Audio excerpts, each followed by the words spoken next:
Се искачивме на едно близко риче до селото Горни Дисан, од каде што имаме една прекрасна гледка према селото Горни Дисан.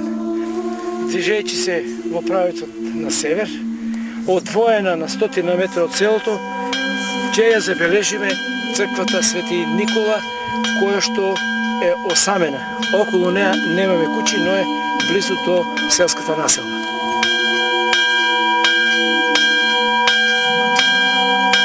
Се наоѓаме во селото Горни Дисан на 12 километри од градот Неготино. Поточно се наоѓаме пред црквата Свети Никола, која што можеме да ја видиме во нашата позадина.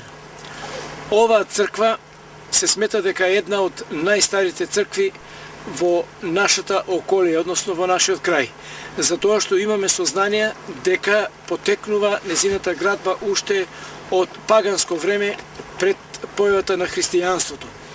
Таа е разурната и некаде кон средината на 16 век е обновена и изградена на истите темели кои што била претходно. Потоа е разрушена и од турците, така да ова е незината следна градба која што е нешто проширена со дозвола од тогашниот турски ага кој што бил господар во овие краишта. Овој објект, иако во рушевина, се уште оддава слика и добивме информација за него дека истиот бил училиште за учениците од ова село во тоа време. Едниот дел бил со прозорците кои што се остаток од прозорците е училниците, додека овој мал дел бил собата на наставникот. Во тоа време наставата со учениците ја изведувале свештени лица, така да и овој гроб што го гледаме тука, тоа е гробот на покојниот наставник, кој што бил во исто време и верски свештеник на црквата, ја држал мисата во оваа црква и после неговата смрт од селаните е погребан во дворот на црквата.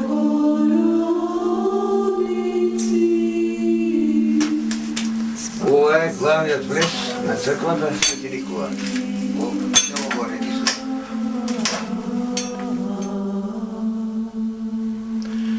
За црквата Свети Никола во селото Горни Дисан можеме да кажеме дека истата не е под заштита на законот, што е навистина за жалење, бидејќи истата изобилува со многу убави фрески кои што датираат од поодамнешни времиња и две од нив особено се истакнуваат по својот значај, бидејќи ја го отсликуваат настанот на градбата на црквата, а другата фреска е единствена по тоа што во многу мал број цркви на Балканот се опишени дејанијата на ѓаволот.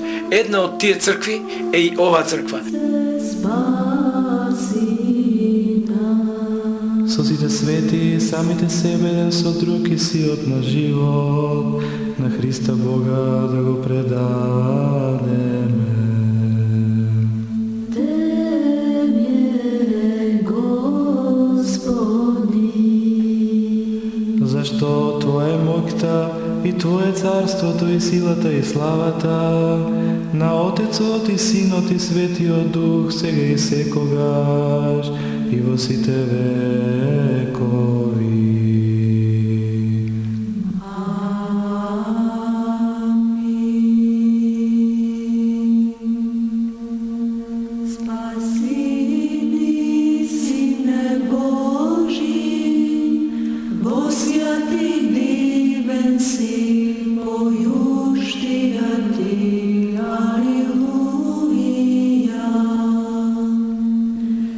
Најпрво ќе ја погледаме првата фреска, која што сега ја гледаме.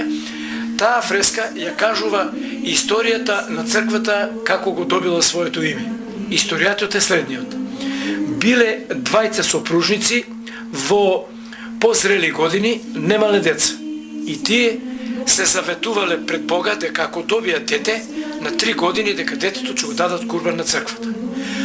После некое чудо и после таа нивна заклетва, тие добиваат дете, го одгледуваат до 3 години и кога таткото сакал детето да го донеси курбан на црквата, на сон му се јавил Свети Никола и му рекол: не, татко, ти нема детето да го дадеш курбан во црквата, туку на негово место, на празникот, односно на славата во селото на Митровден, че земиш и че донесиш курбан овен, кој што ќе биде жртвуван за детето, а детето да остане да живее понатаму.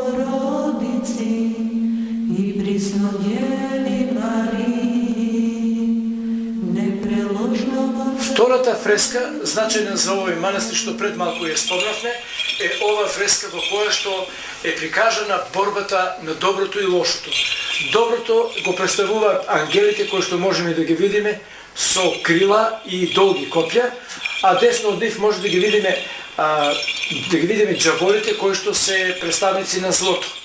И едните и другите водат борба помеѓу себе за кој да надвладее, дали да надвладее доброто или лошото.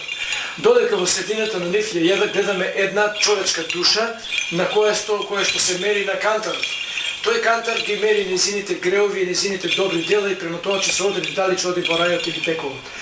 Таа душа виси на една закачена на една рака која што е поврзана со Божиот крст, а над Божиот крст се гледа представниците на нашата религија, Исус Христос, неговата мајка и другите свештени лица, така да од овој суден час каде што се мери гревовите и добрите работи на душата, може да се одеди каде таа душа ќе оди. Во мир на Господа да се помолиме. Господи,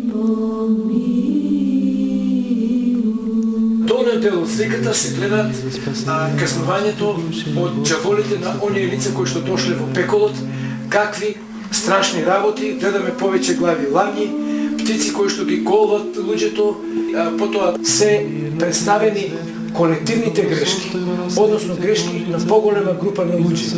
Тие за казна добиваат да бидат проголтани од еден голем змеј на кој што е прикажана главата, се препознаваат забите на неа и повише лица кои што се ги викале во тоа време неверници кои што не верувале во Бога и овој змеј ги проголтува, тоа е нивната казна во пеколот. Додека понамаму од композицијата и гледаме казните на мајките кои што ги напуштаат своите деца, кои што казните што недоволно ги доеле своите деца, така да има течење на млекото од дојките, како џаволот е качен ја обседнува жената, какви маки ги врзува, ги гори во оган, еве ова тука се гледа како мајката страда во оганот, како еве тука џаволот се изживljава со мајката, додека на оваа фреска можеме убаво да видиме дека како еден неверник кој што соработувал со џаволот и кога сватил дека прави грешки, дошол на покаяние во Светата црква и приликом неговото зборување од секој збор, од неговата уста излегувало по едно змилче. Плашејќи се тој од таквиот настан, дошол да бара покаяние во Светата црква. Додека оние што соработувале со џаволот, еве на оваа фреска може многу убаво да се види дека џаволот едно мисли, друго зборува, а трето работи. Тука тој, иако лицата биле со вера, му верувале на џавол, правеле џаволски работи, џаволот сепак и со нив се поигрувал. На едно пиење вода, тој врши нужда во нивниот сад и со тоа ги испоганува нив, со тоа сака да каже дека во џаволот никаш не треба верба да имаш. Вакви сцени, вакви фрески во кои што е опишан пеколот се многу ретки во црквите. Ова има доста посветено, доста простор на пеколот, меѓутоа е единствена по ова што го прикажува пеколот.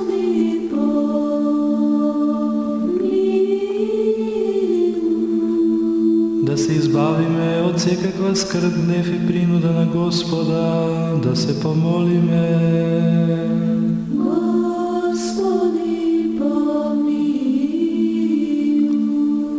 Заштити, спаси, помилуј и зачувај ме, Боже, со Твојата благодат. Господи, помилуј. Спомнувајќи ја пресветата, пречиста, преблагословена, славна Владичица наша Богородица и секогаш Дева Марија.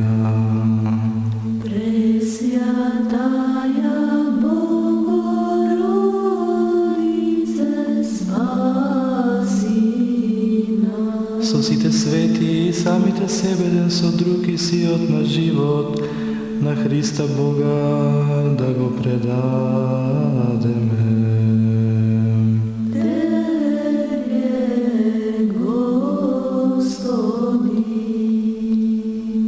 Зашто Тебе Ти прилега сета слава, чест и поклонение на Отецот и Синот и Светиот Дух, сега и секогаш и во сите векови.